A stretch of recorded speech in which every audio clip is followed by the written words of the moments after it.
విప్లవం కలిగింది. ఆయన తెలుగు భాషను, తెలుగు నేలను, సాహిత్య లోకానికి శాసించింది. మనం చాలా పరిగణించిన పేరు. ఆ రోజుల్లో మహాప్రస్థానం చదవని విద్యార్థులు లేదు.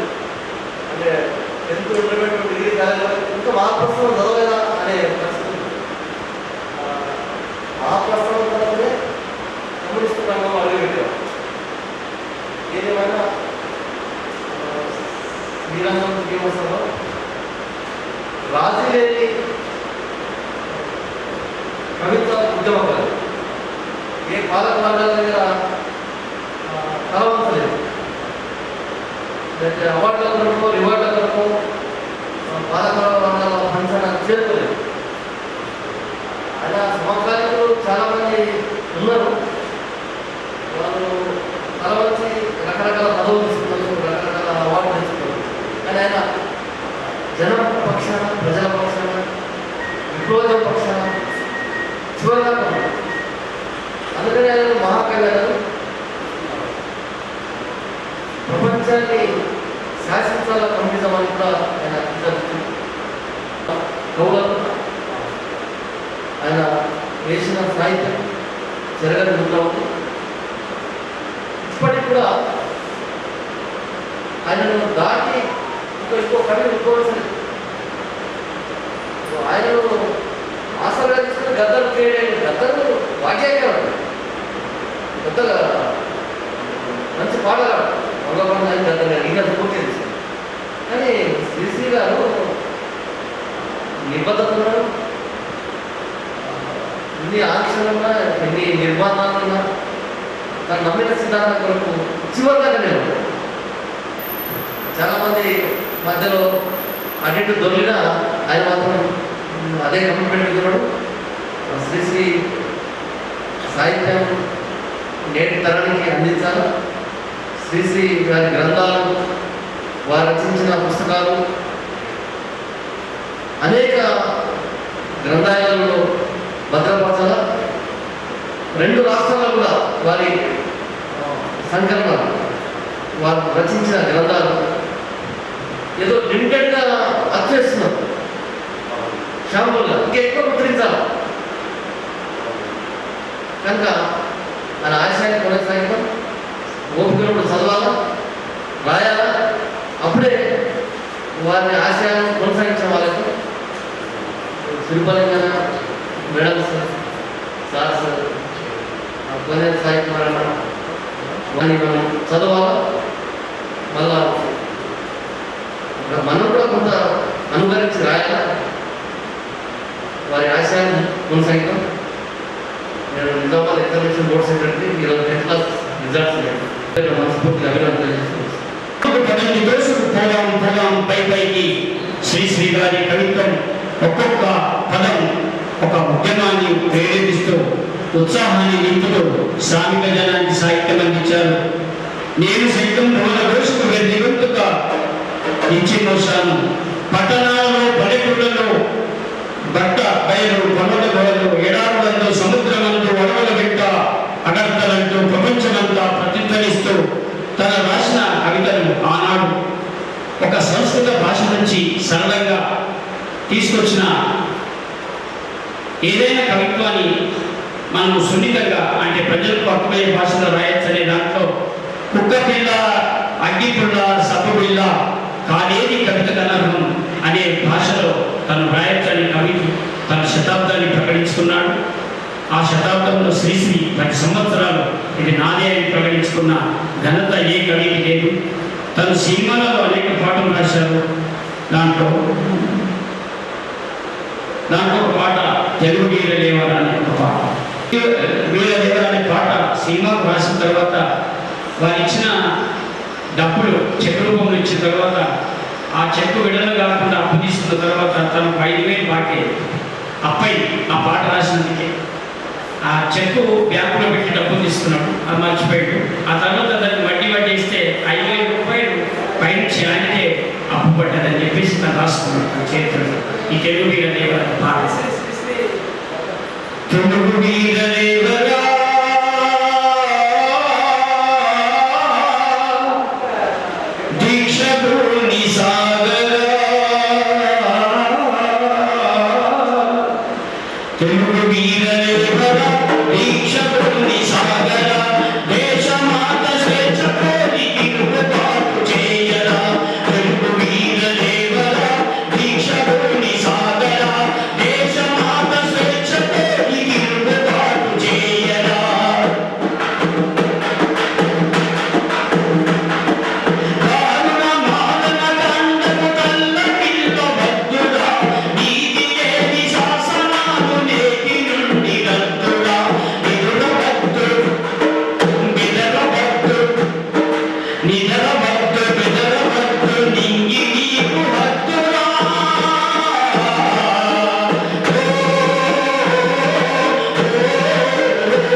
ఎవడు వాడు ఎచటి వాడు ఇటు వచ్చిన పిల్లవాడు కండబలం గుండె బలం కబలించిన దుండగీడు తరిమి తరిమి కొట్టడా తరిమి తరిమి కొట్టడా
కళలు సాంస్కృతిక సాహిత్యము వర్ధిల్లాలి వర్ధిల్లాలి సాహిత్యము ప్రజా సాహిత్యము ప్రజా సాహిత్యము ప్రజా సాహిత్యము Amar high Amar high Amar high Amar high. Sri Sri గారు అంటే నాకు చాలా ఇష్టం. చిన్నప్పటి నుంచి కూడా అతని కవితలు కానీ బుక్స్ కానీ చదివేవాడిని. ఇప్పుడైతే ఇంకా అతని పేరెంట్లు కూడా చాలా కవితలు రాయడం జరిగింది. బతుకు గరీబుల గురించి కానీ అన్ని వాస్తవం తెలుస్తూ ఉంటుంది. మనం రాత్రి నిజామాబాద్ రైల్వే స్టేషన్లో 10:30కు రోడ్డు మీద వచ్చేసినప్పుడు కొంచెం చూశాను అసలు నిజామాబాద్ ఎలా ఉంటుంది, రైల్వే స్టేషన్ ఎలా ఉంటుంది, బస్ స్టాండ్ బ్యాక్ సైడ్ ఎలా ఉంటుంది అంటే ఆ సీన్స్ చూస్తుంటే చాలా బాధ అనిపిస్తుంది. అటువంటి సన్నివేశంలో మొన్న మేము యాత్ర చార్ధామ్ యాత్ర అని చెప్పేసి ఢిల్లీకి వెళ్ళడం జరిగింది. ఢిల్లీ నుంచి బైక్ మీద వెళ్ళారు చార్ధామ్ యాత్ర. అక్కడ రైల్వే స్టేషన్ దగ్గర చాలా గరీబులు అసలు మొత్తము ఆటోలు ఉంటాయి సార్. అక్కడ ఆటోలు అంటే మనకి పెట్రోల్ డీజిల్ ఉంటుంది, అక్కడ మొత్తం ప్రయాణికి సంబంధించిన ఆటోలు ఉంటాయి. ఎక్కడ చూసినా కానీ ఆటోలే, అంటే వేరే ఉపాధి వాళ్ళకు లేదు. ఫ్యాక్టరీలు కానీ అవన్నీ ఉంటాయి కదా, చాలా మంది పబ్లిక్ వస్తారు కాబట్టి 190 మంది ఆటోలతో జీవనాధారం జరుపుతుంటారు. వాళ్ళని చూసుకుంటే ఒక కవిత రాయాలనిపించేసి కవిత కూడా రాయడం కవిత అనిపిస్తాను సార్. 3 చక్రాల బండితో పుట్టకోటి కోసం నిరంతరం పోరాటం, అలుపెరగని సాహసంతో నడిరోడ్డుపై ఆరాటం, ప్రతినిత్యం పొరపాటం, మండుటెండలో బతుకులు, పరమాణ భోజనము, పండుగ నాడు కలువే, శ్రామికుల జీవయాత్ర కడదాకా బలువే, కడుపార తిండి లేదు, తనవి తీరా నిద్ర లేదు, బందియా కులాయి నీళ్ళే గతి, ప్లాట్ఫారమే పడుకోవడానికి విధి, దేవుడికి కూడా శ్రామికులంటే అలసేమో, వారి కన్నీరు ఎవరికి చెప్పుకోవాలి. శ్రమజీవులకు బ్రతికే పోరాటం, ప్రతి పోరికి ఒక అదుపు, ప్రతి ప్రగతికి ఒక పొదుపు, బతుకంతా ఎండమావుల ఎడాలి, కన్నీటిని దిగమింగి బతుకుతున్నారు శ్రామికులు. అప్పుల సుడిగుండంలో నుండి బయటపడేదెన్నడో, బాగుపడేది ఇప్పుడు, నవ్వుతూ బట్ట కట్టేదెన్నడో, బుద్ధికి బదులు పెడితే పోలి పోలి, అప్పుడే బతుకంతా జాలి జాలి.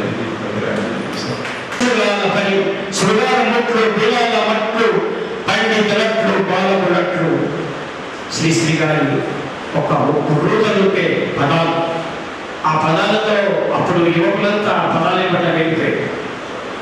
అట్లా ఒక చిన్న పాట, ఆ తర్వాత ఉన్నది శ్రీ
శ్రీశ్రీ గారి 115వ జయంతి సందర్భంగా ఏర్పాటు చేసిన మిత్రులందరికీ, విచ్చేసిన మిత్రులందరికీ ఉద్యమాభివందనం తెలియజేస్తూ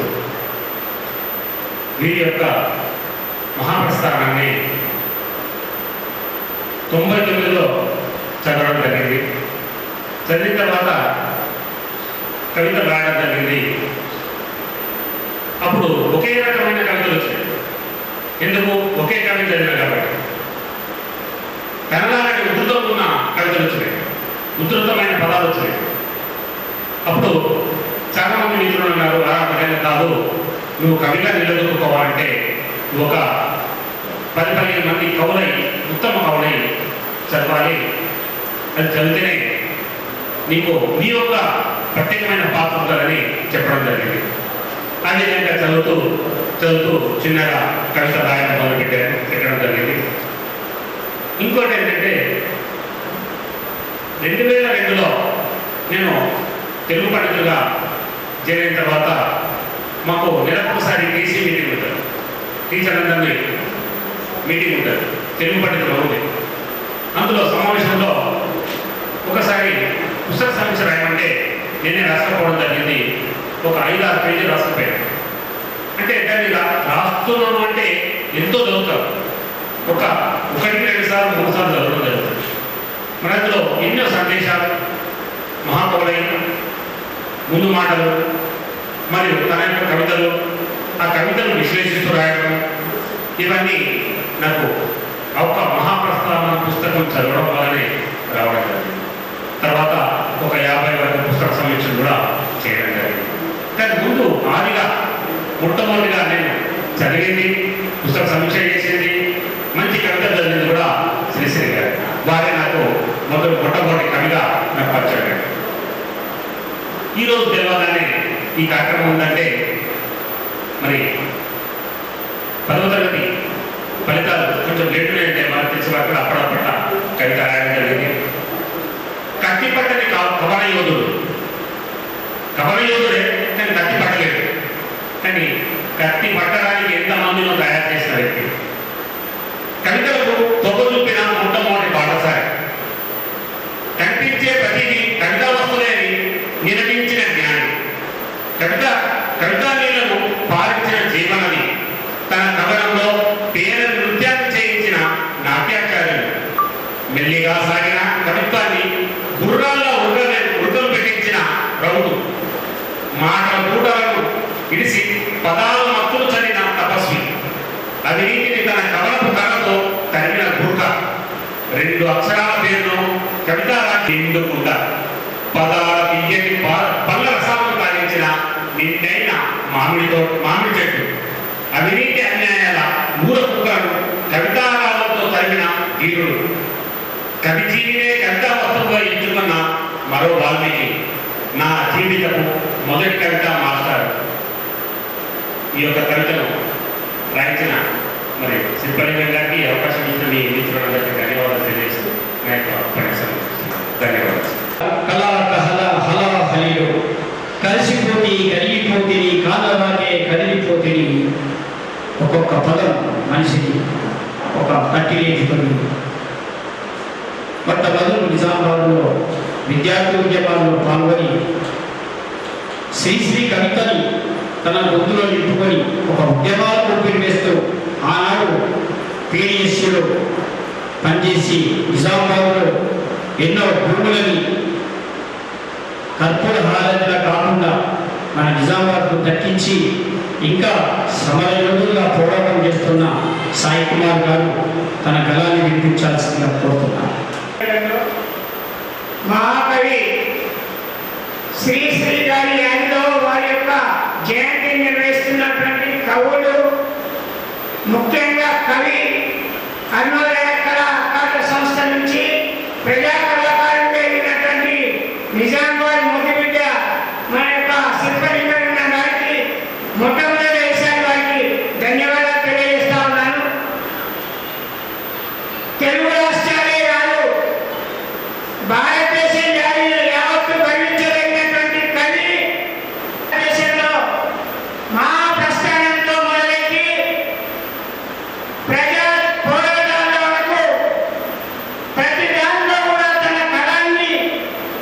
వినిపించినటువంటి మహాకవి శ్రీశ్రీ గారు, శ్రీరంగ శ్రీనివాసరావు గారు, వారి యొక్క యాదిలో మనం నడుచుకుంటే పోకల్లో నేను విద్యార్థి దశలో ఉన్నప్పుడు ప్రతి మీటింగ్లో మొదట వారి యొక్క రచనతోనే మొదలెట్టేవాడిని.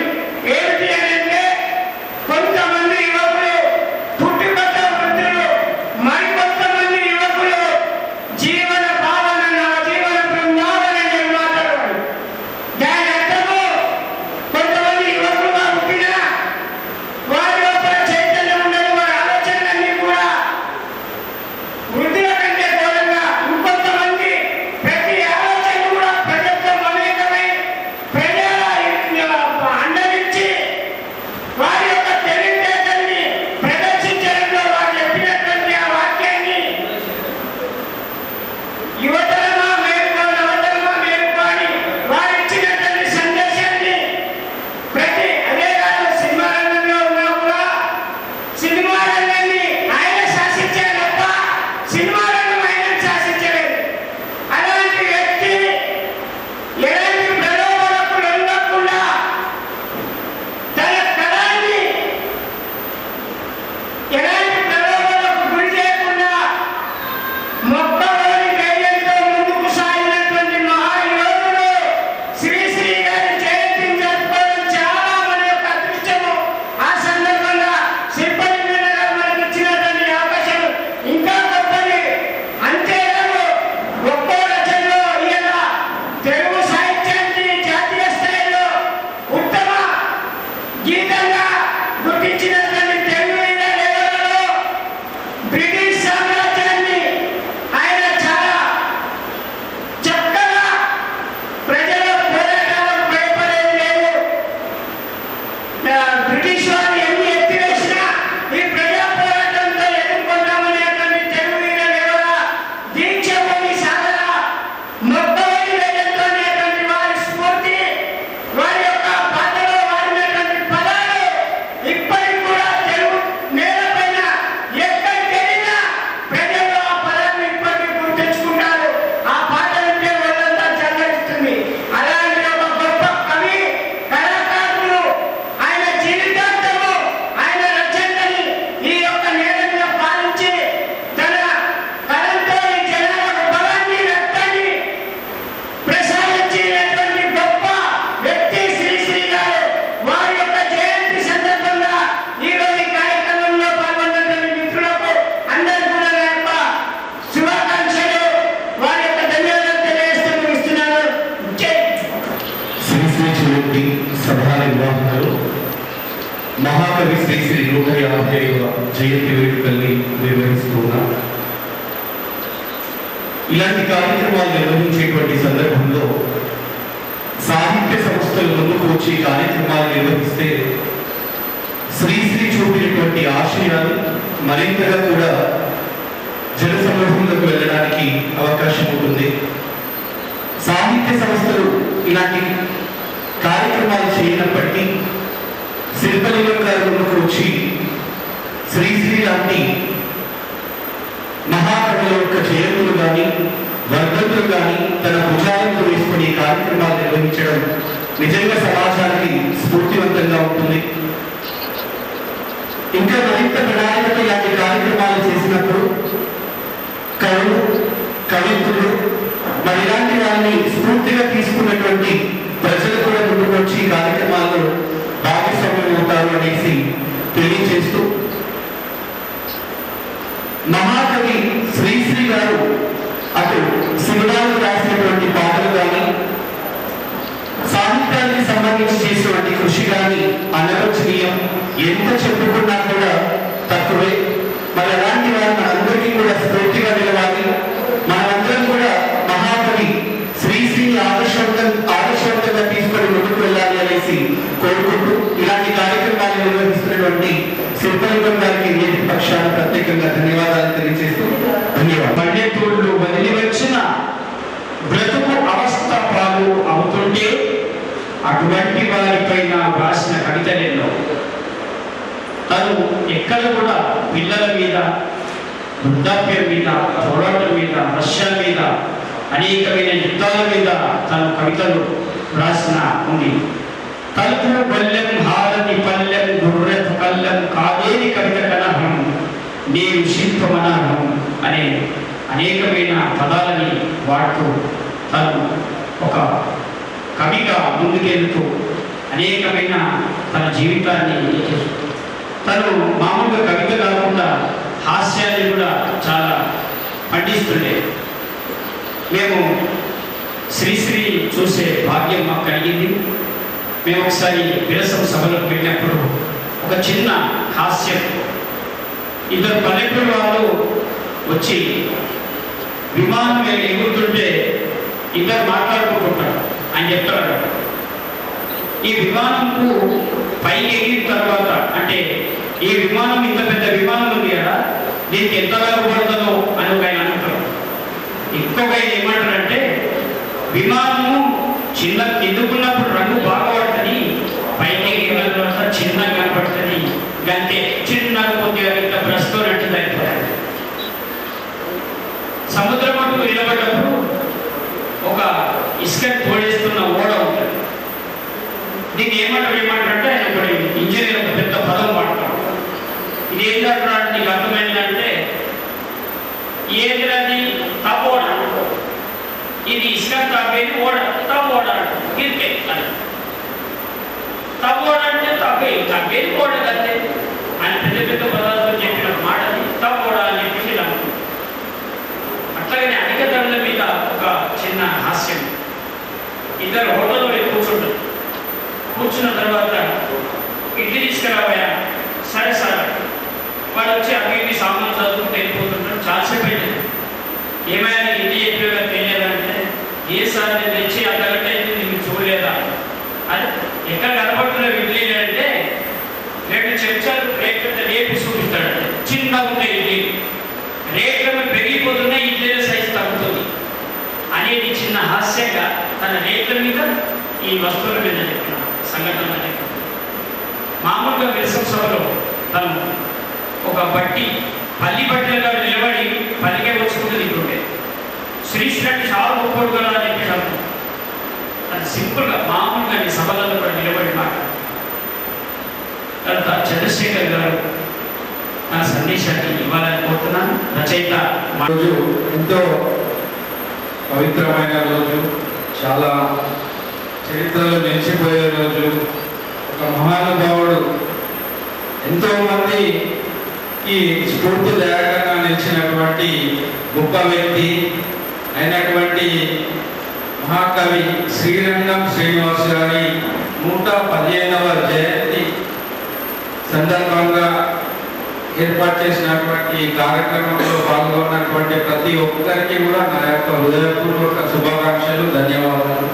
అయితే ఈరోజు ఎంతో ఓపికతో మన పెద్దలు శిల్పలింగం గారు మరియు మన గౌడ్ గారు, గౌడ్ సాబు మరియు కోనేరు సాయి కుమార్ గారు, టీవీఎల్ నారాయణ గారు మరియు పెద్దలు ప్రతి ఒక్కరు కూడా ఈ కార్యక్రమానికి రావడం అనేది చాలా చాలా ఆనందదాయకము. ఎందుకంటే మనము తన జీవితాన్ని ప్రజల కొరకు త్యాగం చేసి తన రచనలతో ప్రతి ఒక్కరిని కూడా చైతన్యపరిచినటువంటి వ్యక్తి. అట్లాంటి శుభదినం రోజు మనం అందరం కూడా కలవడం అనేది చాలా చాలా ఆనందదాయకం. మనం అందరం కూడా ఆయన యొక్క రచనలను స్ఫూర్తిగా తీసుకొని ఆయన యొక్క అడుగుజాడల్లో మనం అందరం కూడా నడవాలని చెప్పేసి నేను ఈ సభాముఖంగా తెలియజేస్తున్నాను. అయితే ఈరోజు ఈ కార్యక్రమాన్ని ఏర్పాటు చేసినందుకు పెద్దలకు మరొకసారి కూడా నేను నా యొక్క హృదయపూర్వక ధన్యవాదాలు. అయితే శ్రీశ్రీ గారి గురించి ఎంత చెప్పినా తక్కువే. తను ఏమంటారంటే మనము ఒక 100 మంది చేసేటటువంటి పని ఒక హేళన చేస్తుందని చెప్పేసి ఎన్నో రకాలైనటువంటి చతురోక్తులు వాడుతూ ప్రజల్ని చైతన్యం చేసింది. అవన్నీ చెప్తూ ఉంటే సమయం సరిపోదు. అయితే పెద్దలు కూడా ఇక్కడ చాలా మంది మాట్లాడే వాళ్ళు ఉన్నారు. నాకు ఈ అవకాశం ఇచ్చినందుకు మీ అందరికీ నా హృదయపూర్వక ధన్యవాదాలు. Thank you very much.